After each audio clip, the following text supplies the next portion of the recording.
नौ दिन से बनी माई रउए शरण में कल सले के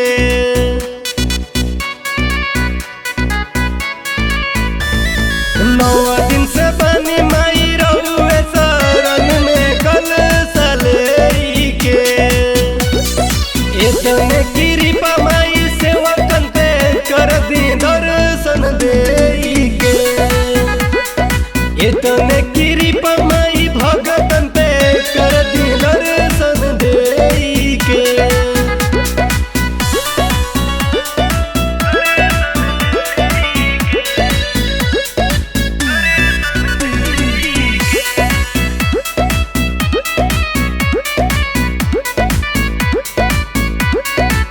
भक्ति के शक्ति देखा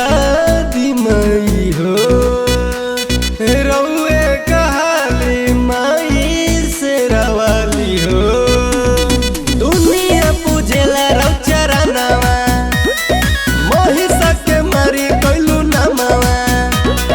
रउए जकारा माई होला तीनों लोक भिन्न सारावा होइला पर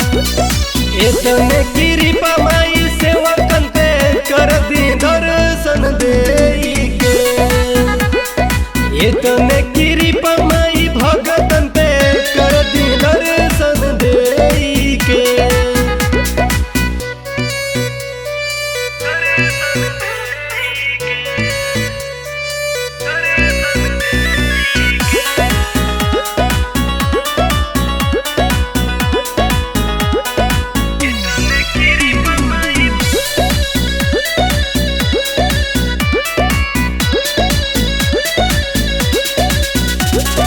माथे मुकुट हाथ त्रिशूल शोभेला